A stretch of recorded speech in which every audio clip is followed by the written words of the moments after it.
Your Land Rover's transmission could already be wearing itself out every single day, and most owners have no idea they're the ones causing it. One dashboard setting quietly cooks the fluid. Another doubles the wear inside your valve body on every commute. And the worst part is that Land Rover enables some of these from the factory, and then tells you the gearbox is filled for life. Today, we're exposing the settings, modes, and habits that turn a perfectly good Land Rover into a repair bill that runs into thousands. Most owners never suspect a thing, and when it finally goes, they blame the vehicle, when the real culprit was a habit or a setting the whole time. We start all the way up at number 10, and it's a myth printed in your own owner's manual. Number 10, the lifetime fluid myth. Open your handbook, and the transmission is described as filled for life. Sealed, no dipstick, nothing to service. Here's the problem. The gearbox in almost every modern Land Rover isn't Land Rover's design at all. It's the ZF 8-speed, the 8-horsepower family, engineered in Friedrichshafen, and ZF publishes a very different number. Their own service data calls for a fluid and filter change every 80 to 120,000 kilometers, which works out at roughly 50 to 75,000 miles, or 8 years, whichever arrives first. And the short end of that range is for severe service, which explicitly covers towing, off-road use, and high ambient temperatures, which describes a great many Land Rovers. So why does the manual say lifetime? Because the powertrain warranty runs about 5 years or 60,000 miles. And once you clear that bumper, lifetime means the lifetime of the warranty and nothing more. They have no financial interest in whether your gearbox sees 300,000 miles. Skip the service and the friction modifiers shear, the additives oxidize, and suspended clutch debris turns the fluid into fine grinding paste that eats the soft aluminum bores in the valve body, which is the single most common way these transmissions fail. A pan and filter service using the correct kit and genuine ZF spec fluid runs a few $100s. A rebuilt or replacement box runs into the thousands. One warning on this, because it matters. The fill level on these gearboxes has to be set within a narrow temperature window to read correctly. So this is one job worth paying a shop that actually knows ZF units, rather than treating it as a straightforward drain and refill. Do it once before 60,000 miles, and you've protected the most expensive component in the vehicle. That neglect wears the whole gearbox slowly. The next setting hammers a completely different set of parts, and Land Rover switches it on for you every time you start the vehicle. Number 9. Auto Stop-Start.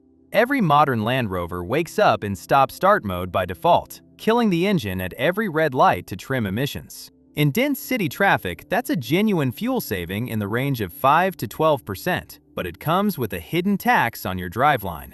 Every shutdown and restart is another cycle on a heavy-duty starter, and that's a several $100 part. The AGM battery it depends on costs $300 to $400 and lives a hard 3 to 5 years in that duty instead of the 7 to 10 you'd otherwise get. Now the transmission side, and this is the part nobody explains. When the engine stops, the mechanical fluid pump stops spinning with it, and line pressure would normally collapse and drop the gearbox out of gear. To stop you waiting half a second every time you lift off the brake, ZF built the 8 horsepower with a spring-loaded hydraulic accumulator that holds a slug of pressurized oil and keeps your clutch packs primed, so the box is ready to drive again in about 350 milliseconds instead of 800. That part is genuinely clever engineering. But it's a band-aid on a problem the feature created, and the rest of your driveline gets no such protection, because the engine mounts, the accessory belt, and the high-pressure fuel pump all rack up thousands of extra cycles a year. And here's the Land Rover specific point. A weak battery is one of the quiet triggers behind erratic gearbox behavior, because these control units need stable voltage to manage pressure correctly. That one beats up your electrics. The next setting wears the transmission itself, and it hides behind a fuel economy badge. Number 8. The Eco Mode Trap. Eco Mode looks like free money at the pump, and in city driving, it's a slow transmission killer. Switch it on, and the transmission control module radically alters its shift maps. It forces the gearbox to short shift, grabbing the tallest gear it can as early as possible, and locks the torque converter clutch almost immediately to eliminate slippage. On a flat motorway, that's exactly what you want, and it genuinely pays back. But in stop-and-go traffic or on moderate hills, Eco Mode makes the engine lug. You ask for a little more speed without stamping on the pedal, and the computer refuses to drop a gear because it's chasing economy. Instead, the converter clutch partially slips to absorb the engine's low RPM shudder while trying to move a 2.5-ton vehicle. And that continuous micro-slipping generates intense, concentrated heat. Here are the numbers that matter. Automatic transmission fluid is happiest between about 175 and 200 degrees Fahrenheit. At 220, its useful life is cut roughly in half. At 250, you lose about 75% of it. At 300, you're measuring fluid life in hundreds of miles rather than tens of thousands. Eco mode in city traffic regularly pushes converter temperatures into the 230 to 240 range, and your Land Rover has no transmission temperature gauge on the dashboard to warn you it's happening. Leave Eco off in town, where you give up almost nothing anyway, and save it for steady motorway cruising, light loads, and flat roads. Be honest about what you're actually trading. Eco returns very little in city driving, where you spend most of your time accelerating and braking rather than holding a steady speed. So you're swapping a fraction of a mile per gallon you'll never notice for heat you can't see accumulating in the gearbox. Eco kills it slowly. The next mode kills it fast, and it's the one owners leave on because it feels better. Number 7. Dynamic mode. Land Rover's dynamic setting looks like fun on the menu, but leaving it on every day is one of the fastest ways to wear out a ZF valve body. With dynamic active, the TCM holds gears longer, downshifts under braking, sharpens the throttle, and roughly doubles the number of shift events in normal driving. Here's what's actually happening inside. Every shift is executed by linear solenoids pushing hydraulic fluid through narrow passages in an aluminum block called the valve body. And every one of those shifts is a pressure pulse against steel valves riding in soft aluminum bores. Double the shifts and you double that wear. Once those bores lose their tight factory tolerance, pressure starts leaking past the valves, and that's where the real trouble begins. Sloppy shifts, gear flares where the revs jump between changes, and eventually a clutch pack that burns out because there was never enough pressure to hold it together. That's the important part most people get backwards. The common failure on these boxes isn't a burnt clutch pack as the starting point. It's a worn valve body that loses line pressure and then burns a clutch months later as a secondary effect. On the older Range Rovers, LR3s and LR4s with the ZF 6-speed, that worn mechatronic unit is a legendary failure, and a replacement runs around £1,000, while a valve body rebuild sits around $700 before it takes anything else down with it. The symptoms owners describe are consistent enough to be diagnostic. A bump between second and first as you slow to a stop, a flare between fourth and fifth, and shifts that get progressively harsher once everything is warm. Use dynamic for an on-ramp, an overtake, or a genuinely good road. Then switch back for the school run. And the gearbox quietly buys back tens of thousands of miles. That's mechanical wear. The next one confuses the computer that's managing all of it. Number 6. Confusing the adaptive learning. Your Land Rover's transmission doesn't follow a fixed program. It actively learns you. Over the first few thousand miles, the TCM measures exactly how many milliseconds each clutch pack takes to fill, and how much pressure a smooth shift requires. Then rewrites its internal tables to compensate for the tiny manufacturing variations in your specific torque converter, your clutch packs, and your driving style. That learned map is precisely what gives the gearbox its smooth shifts after break-in. Here's how owners wreck it. Constantly flipping between comfort, dynamic, eco, and the terrain response off-road settings, grass, gravel, snow, mud, sand, and rock crawl every few miles, forces the computer to average across modes that demand completely different shift behavior. Engineers call the result degraded adaptation. The tables get confused, shifts turn sloppy, flares creep in, and the converter clutch starts locking at the wrong moments. And every one of those wrong commands drives the hydraulics into the wrong pressure window and accelerates valve body wear. None of it destroys the gearbox overnight, which is exactly why it goes unnoticed. The fix is common sense. Pick a default, comfort or auto, and stay in it, using the specialty modes only when the ground genuinely demands them. And after a battery disconnect or any major service, give it 50 to 100 miles of mixed driving to relearn before you judge the shift quality.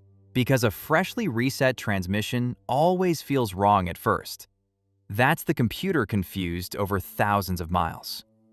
The next habit can break heavy metal parts in a fraction of a second, and you probably did it this week. If you enjoyed this video, give us a thumbs up and subscribe to our channel. Number 5. The drive to reverse rush. We've all done it in a crowded car park. You're reversing out of a space or pulling forward into one, and you move the selector from drive to reverse or back again while the vehicle is still rolling at 2 or 3 miles an hour. It feels completely harmless. Underneath, it triggers a genuine shock load. Here's what's actually happening. The planetary gear set inside is still spinning one direction when you command the other, so the clutch packs have to violently halt that rotation and reverse it using pure friction. That sends a torque spike straight through the input shaft, the parking pawl, the rubber engine and transmission mounts, and out into the drive shafts and differentials. Do it enough times, and you chip a tooth off the parking pawl, tear a mount, or hammer clutches that were never designed to absorb an impact like that. On a heavy vehicle like a Land Rover, that shock is larger than it would be on a saloon car, simply because there's more mass swinging around.